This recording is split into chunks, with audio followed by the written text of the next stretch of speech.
1 quarter. Sound blast bell. Leadsman, sound off.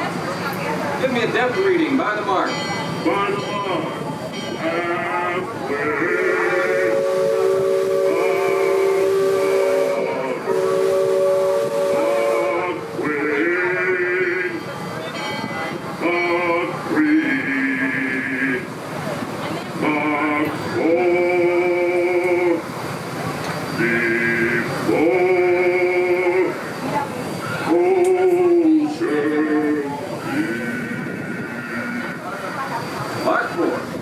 Engine room, ahead 3 quarters. Stand by. Steady as she goes. Captain? Welcome aboard the Liberty Belle. I'm your captain, Horace Bixby, and my pilot with me here on the Texas deck is a young cub that goes by the name of Sam Clemens. Hey, he's marking his 100th voyage down the river today with grave calamity on his watch so far. But Sam knows this river like his own backyard. Sam, tell our guest everything you know about this river. Well, now, I always figure it is better to keep your mouth shut and be stupid than to open it and remove all doubt. But I will tell you this. I love this river more than anything else. I've loved this river, even from the time I was a toddler back in Missouri.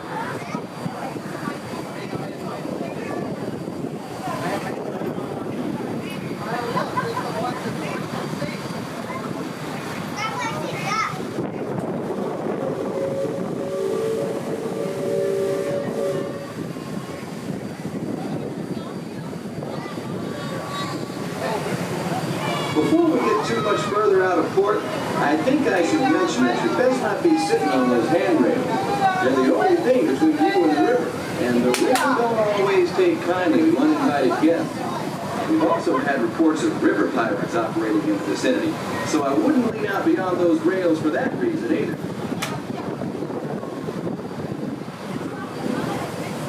Now, for those of you on the port side, that river town we're passing is Frontierland. A few years back, it was no more than a boom town carved out of the wilderness by a handful of settlers looking to start a new life. Today, it's everything they for them, running rampant. Oh, it still has its share of footloose trappers, keel boaters, prospectors, and an Indian or two, but mostly it's flush times and well on its way to become a fine big city. Frontierland reminds me some of my own hometown, Admiral. It takes me back to when I was a little boy growing up alongside the riverbanks. You know, it seems to me that when I was younger, I could remember everything, whether it happened or not. But as I grow older, I seem to remember only the things that never happened at all.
That island over across the way on the starboard side was my stomping grounds when I was young. Exceedingly young. Marvelously young. Young by hundreds of years. Younger than I will ever be again. It's called Tom Sawyer's Island and is named for a friend from my boyhood. Even today, the only way you can get there is by raft. Old man Harper's grain mill's there, back in the woods just off Tom's Landing. And that's Muck Potter's pond and his windmill. We almost hanged once. And there's Huck's Landing. I always did like Huck. He could swear just wonderful. He and Tom and I spent most of our wild and reckless youth exploring that island. Lots of caves, lots of adventure, if you know where to look. and we all knew where to look. That's Superstition Bridge. It connects the Big Island to the Little one. And if you follow the Wilderness Trail there, it'll lead you right up to the gates of Fort Langhorn. It's the last trading outpost before we head into Indian country.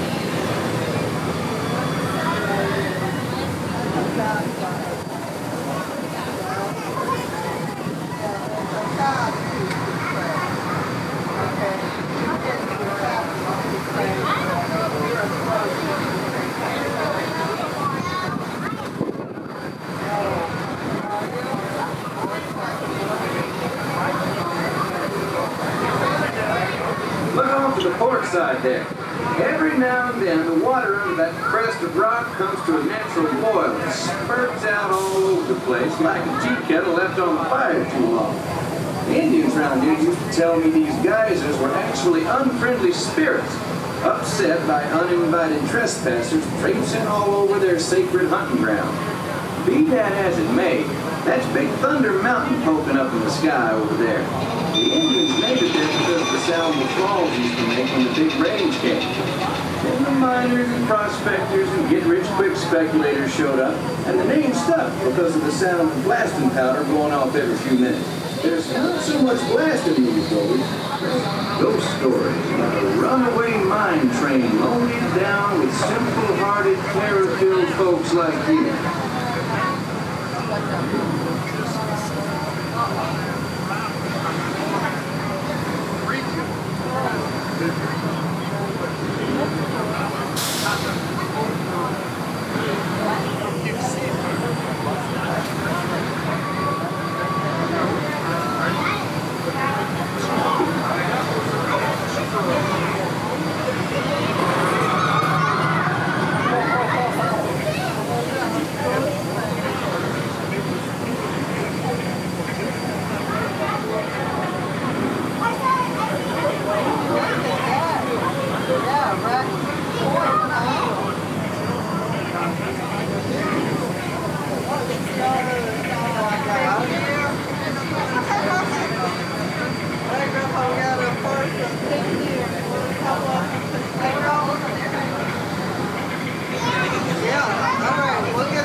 Well, I'll be. Look who's drifted out of the bayou. Off to port, Captain. It's Beacon Joe. Old Beacon's been marking this river for longer than I can remember. Every time the river cuts a new channel, Old Beacon puts out a marker to let us know whether it's safe to travel over. However, Sam here has been bragging that if push came to shove, he could navigate the Liberty Belle on a heavy duty. Isn't that so, Sam? Well, I was born humble, Captain, but mostly it's worn off.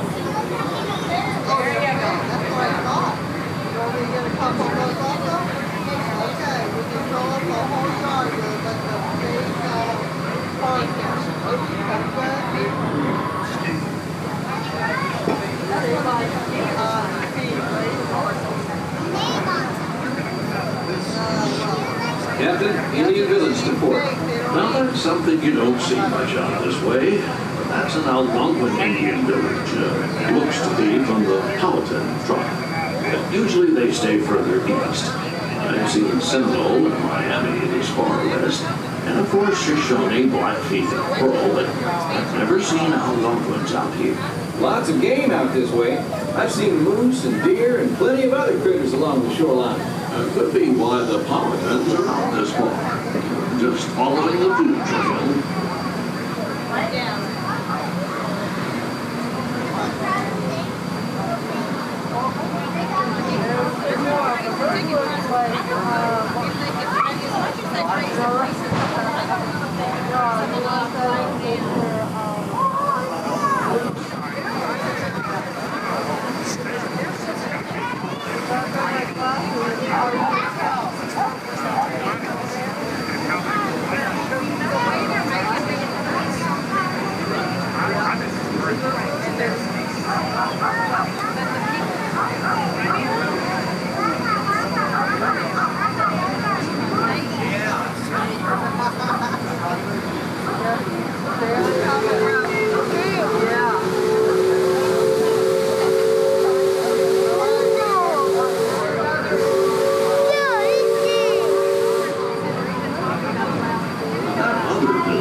Most of the Indians along the river don't quite know what to make of our steamboat. They call it because of the smoke and sparks pouring on our topsail. The first time we passed this way, they thought it was the return of one of their heavenly messengers. They said our riverboat was a comet of the sun.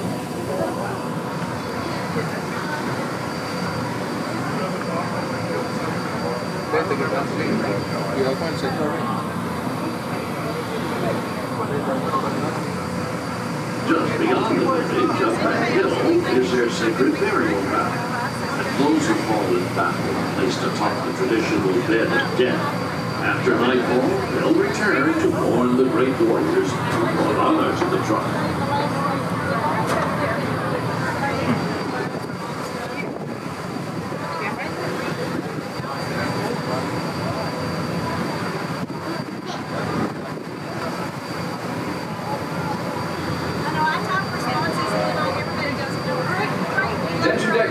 Controls to port and starboard.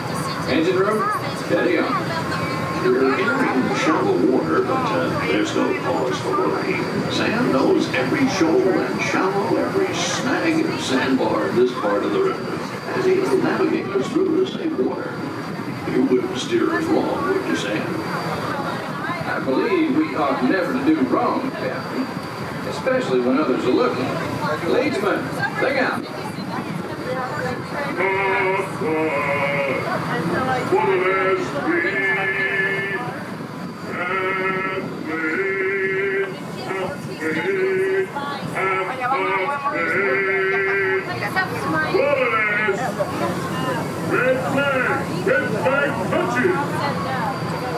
Those of you that have been this way before know that the water can get fairly shallow along this stretch of the river.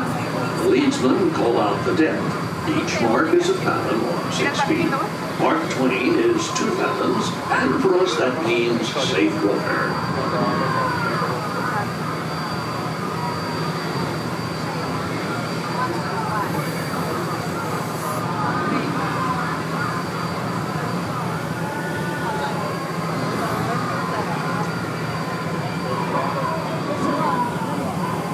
Captain, we're passing Cutthroat Corner.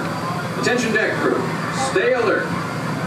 If there's river pirates out here, this is where they'll most likely be. And I can hear them from here. After all the commotion, it sounds like their interests lie elsewhere.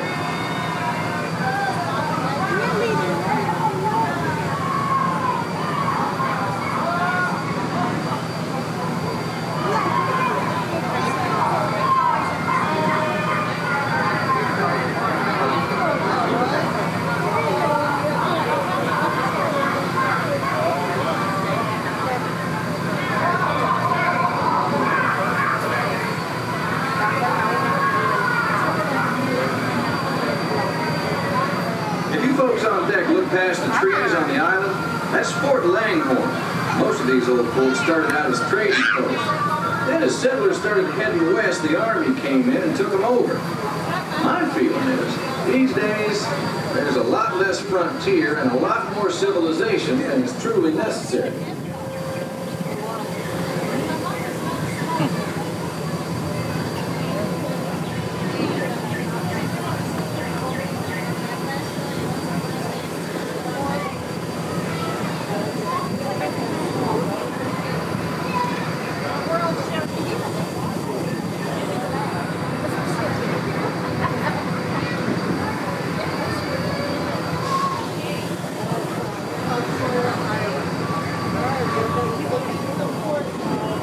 Leadsman, give me a depth reading. Sing out. By the mark, halfway,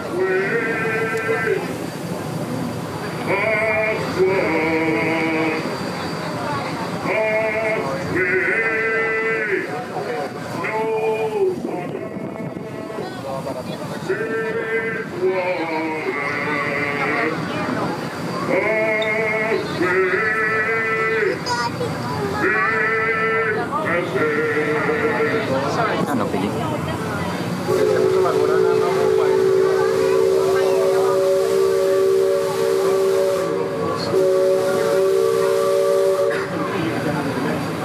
You see that brick mansion back over yonder there in the woods? I've heard folks hereabouts say it's haunted.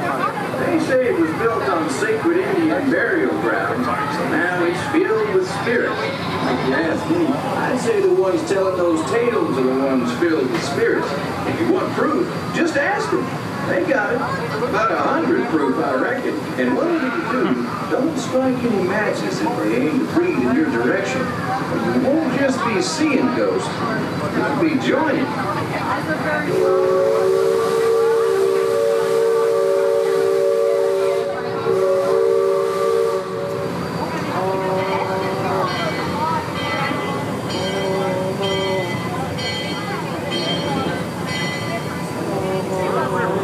We're approaching Liberty Square, which is home port for us. We'll be putting into dock shortly, so those of you on the upper two decks might be of a mind to collect all your parcels and head to the lower deck. You got youngins, you'll want to take them in hand before they get out of hand. On behalf of the captain, myself, and the crew, thanks for flying the waterways with us, and I hope I see you next time round the river bend. Thanks, Sam, and thank you, everyone, for traveling the rivers of America with us today.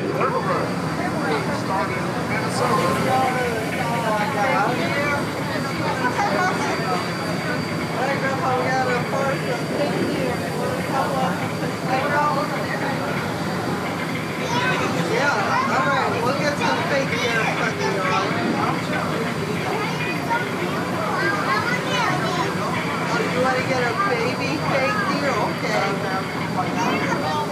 Yeah, that's a baby one. I'll just try to look for a fake baby deer. They're called a fawn.